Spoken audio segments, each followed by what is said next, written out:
হারামজাদা বুলবুলি, তোকে আজ আমি মেরেই ফেলবো। তুই আমার সাথে লাগতে এসে Animation box. হারামজাদা বুলবুলি, তোকে আজ আমি মেরেই ফেলবো। তুই আমার সাথে লাগতে এসেছিস। আমি হলাম এই বনের সবচেয়ে বুদ্ধিমান পাখি। কারোর ক্ষমতা নেই আমার সাথে টেক্কা দেওয়ার। বুলবুলি পাখিও দুঘা বসিয়ে দিল কাকের পিঠে। ওরে বাবা রে, মেরে ফেললো রে। ওরে বাবা, বাঁচাও আমাকে, কে কোথায় আছো? বুলবুলি আমাকে মেরে ফেললো। পাশ থেকে কিছু পাখি তাদের মারামারি দেখে এগিয়ে আসলো। এই, তোমরা মারামারি করছো কেন? আমি এদিক দিয়ে হেঁটে যাচ্ছিলাম, হঠাৎ কাকের সাথে আমার ধাক্কা লাগে, আর তাতেই কাক আমাকে বেধড়ক মারতে শুরু করে। আমি না দেখতে পেয়ে ধাক্কা লেগেছে, এর জন্য কাকের কাছে আমি সরিও বলেছি, তারপরেও কাক আমাকে বেধড়ক মেরেছে, তাই আমিও দিলাম কাককে ধোঁকা বসিয়ে। আচ্ছা, ভুল যখন হয়ে গেছে তখন ঝগড়া বাড়িয়ে আর লাভ কি? মিটমাট করে ফেলাই ভালো, যেহেতু আমরা সকলেই এই বনে বাস করি। সবাই নিজ নিজ কাজে ফিরে গেল। বুলবুলি ও কাক তারাও নিজের ঘরে ফিরে গেল। কিন্তু কাক মনের মধ্যে অনেক ক্ষোভ নিয়ে উড়ে গেল সেখান থেকে। স্বভাবতই কাক ছিল একটু দুষ্ট প্রকৃতির। গায়ে পড়ে অন্যের সাথে ঝগড়া করাই ছিল তার প্রধান কাজ। অন্যের ভালো সে কখনোই দেখতে পারত না। এ কারণে বনের অন্য পাখিরা তাকে অন্য চোখে দেখত।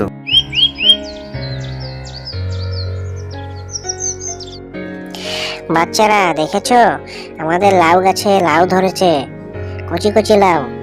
আর একটু বড় হলে এগুলো বাজারে বিক্রি করা যাবে, আর তা থেকে আমরা প্রচুর টাকা ইনকাম করতে পারবো। তাই প্রতিদিন আমাদের লাউ গাছের পরিচর্যা করতে হবে, নিড়ানি দিতে হবে, সার প্রয়োগ করতে হবে, আর পানি দিতে হবে, ঠিক আছে? মা, লাউ খেলে কি হয়? লাউ খেলে পেটের রোগ বালাই দূর হয়ে যায়। যদিও এটি একটি সবজি, তারপরেও এটি ওষুধের মতো কাজ করে। এই কারণে সকলে লাউ খেতে খুব পছন্দ করে। কিছুদিন পর টুনির গাছের লাউগুলো বড় হয়ে যায়, আর তা পেড়ে টুনি বাজারে বিক্রি করতে নিয়ে যায়।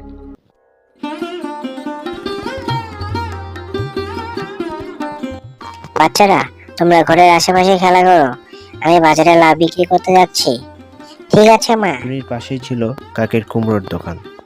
বনের অন্য পাখিরা সবাই টুনির কাছ থেকে লাউ কিনে নিয়ে যেত, কিন্তু কাকের কুমড়ো কেউ কিনত না। এ কারণে কাক একটু টুনির প্রতি বিরক্ত হতো আর হিংসাও করত। কিরে টুনি, তোর লাউয়ে কি জাদু আছে? সবাই শুধু তোর লাউ কিনে নিয়ে যাচ্ছে, আমার কুমড়ো কেউ নিতেই চায় না। না রাজু ভাই, জাদু টোনা কিছুই নেই। লাউ উপকারী আর ওষুধি সবজি বলে হয়তো সবাই কিনে নিয়ে যায়। কুমড়ো হয়তো তাদের ভালো লাগে না, তাই কম কিনে।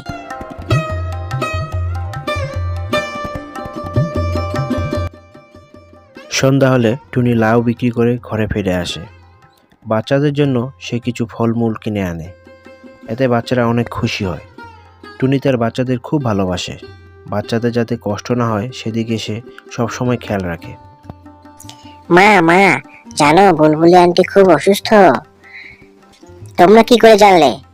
আমরা ঘরের বাইরে খেলা করছিলাম, তখন বনের অন্য পাখিরা বুলবুলি আন্টির বাসার দিকে যাচ্ছিল।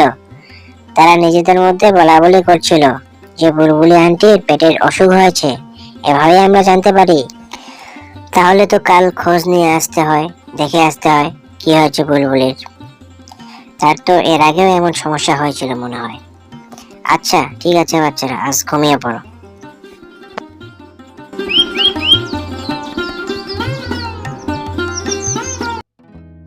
পরদিন সকালে টুনি চলে যায় বুলবুলির ঘরে। গিয়ে দেখে সে শুয়ে আছে, পাশে তার ছানা বসে আছে। বুলবুলি, তোমার কি হয়েছে? শুনলাম তোমার নাকি খুব অসুখ, বিছানা থেকে উঠতে পারছো না। হ্যাঁ টুনি, তুমি ঠিকই শুনেছ, আমার শরীর খুব খারাপ, পেটে ভীষণ ব্যথা।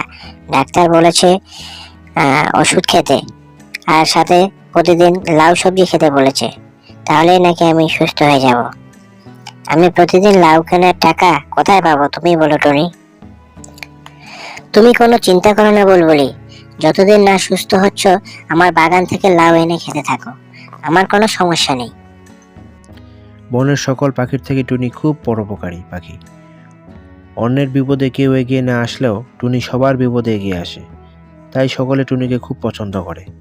সে কোনোদিন প্রতিদান চায় না। খবরটা আস্তে আস্তে কাকের কানে যায় যে বুলবুলি টুনির লাউ খেলেই সুস্থ হয়ে উঠবে। না, এটা কিছুতেই হতে দেওয়া যায় না। বুলবুলিকে জব্দ করার এটাই একমাত্র রাস্তা।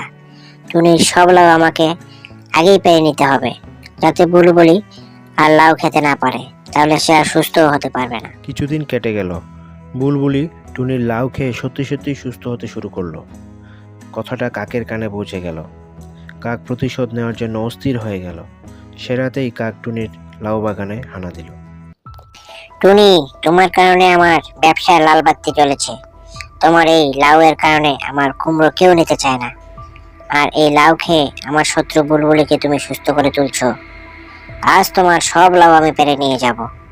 দেখি কাল থেকে তুমি কি বিক্রি করো আর তোমার সংসার কিভাবে চলে। কাক একে একে টুনির সব লাউ পেরে বস্তায় ভর্তি করতে লাগলো। তারপর বস্তা ভর্তি লাউ তার বাড়িতে নিয়ে গেল।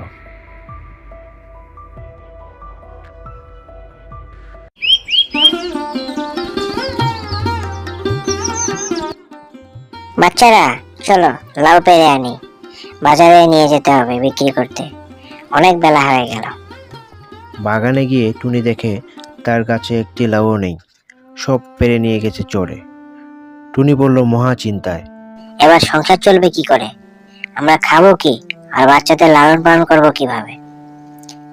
অনেক চিন্তা করেও টুনি কোনো উপায় খুঁজে পেল না। শেষ পর্যন্ত সে এক তান্ত্রিকের কাছে গেল।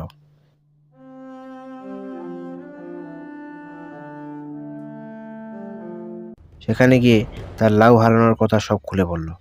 তারপর তান্ত্রিক টুনিকে জাদুর আয়নার মাধ্যমে দেখালো তার লাউ কে চুরি করেছে। টুনি তা দেখে অবাক হয়ে গেল। তার পাশের দোকানদার কাক হিংসের বসে তার লাউ চুরি করেছে। এই নে, মাদুলি দিলাম, লাউ গাছে ঝুলিয়ে রাখবি। এরপর থেকে তোর লাউ কেউ চুরি করতে পারবে না। চুরি করতে আসলেই সেখানেই আটকে যাবে, আর এরপর থেকে তোর লাউও অনেক বড় হতে থাকবে। টুনি মাদুলি নিয়ে সেখান থেকে ঘরে ফিরে আসলো, আর মাদুলি তার বাগানে ঝুলিয়ে রাখলো। আর রাজু কাককে কিছুই বলল না, এমন ভান করলো যেন সে কিছুই জানে না আর তার কিছুই হারায়নি। এভাবে বেশ কিছুদিন চলে গেল। অনেকদিন হয়ে গেল, বুলবুলির কোনো খবর নেওয়া হয় না। যাই দেখে আসি সে কেমন আছে। বুলবুলি, ও বুলবুলি, তুমি কেমন আছো? আর ভালো। তুমিও লাউ দেওয়া বন্ধ করে দিলে, আর আমার অসুখটাও আবার বেড়ে গেল। জানি না কি আছে কপালে। তুমি চিন্তা করো না বুলবুলি, আর কিছুদিনের মধ্যেই গাছে আবার লাউ হবে, তখন নিয়ে আসবো। দেখবে তুমি খুব তাড়াতাড়ি সুস্থ হয়ে উঠবে। হ্যাঁ, তাই যেন হয় টুনি। টুনি বুলবুলিকে বিদায় জানিয়ে ঘরে ফিরে আসলো। উঠতে উঠতে টুনির বাগানের দিকে যেতে লাগলো, আর মনে মনে ভাবতে লাগলো, অনেকদিন হয়ে গেল, টুনির কোনো খবর নেই, আর তার লাউ গাছে মনে হয় আবার লাউ ধরেছে।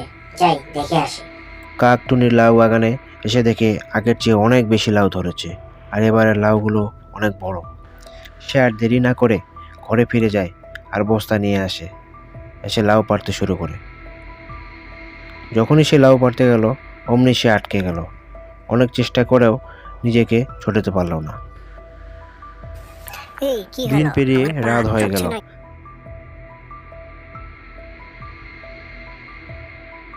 কাক সেখানেই পড়ে রইল। বাঁচাও বাঁচাও বলে চিল্লাতেও পারছে না, কারণ ধরা পড়ে যাওয়ার ভয় রয়েছে। রাত পেরিয়ে সকাল হয়ে গেল।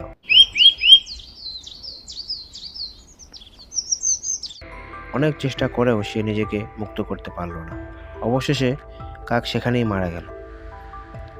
টুনি লাউ পাড়তে এসে দেখে কাক ঝুলে আছে। কাছে গিয়ে দেখে সে মারা গেছে। অন্যের ক্ষতি করলে যে নিজের ক্ষতি হয় তা কাক জীবন দিয়ে বুঝতে পেরেছে। কাক তার পাপের শাস্তি পেয়েছে। আর এদিকে টুনির লাউ খেয়ে বুলবুলি সম্পূর্ণ সুস্থ হয়ে ওঠে। সুস্থ হওয়ার পর বুলবুলি টুনির সাথে লাউ বাগানে কাজ করতে শুরু করে। এভাবে তারা একে অপরকে সাহায্য করে আর সুখে শান্তিতে বাস করতে থাকে। এই আসুন লাউ নিয়ে যান, লাউ, টুনির লাউ বাজারের সেরা লাউ। এই আসুন লাউ নিয়ে যান, লাউ, টুনির লাউ বাজারের সেরা লাউ। আমাকেও একটা দিন, আমাকেও একটা লাউ দিন, আমাকেও একটা দিন। টুনির লাউ বিক্রি এভাবে দিনে দিনে বাড়তে থাকলো। এই আসুন লাউ নিয়ে যান লাউ।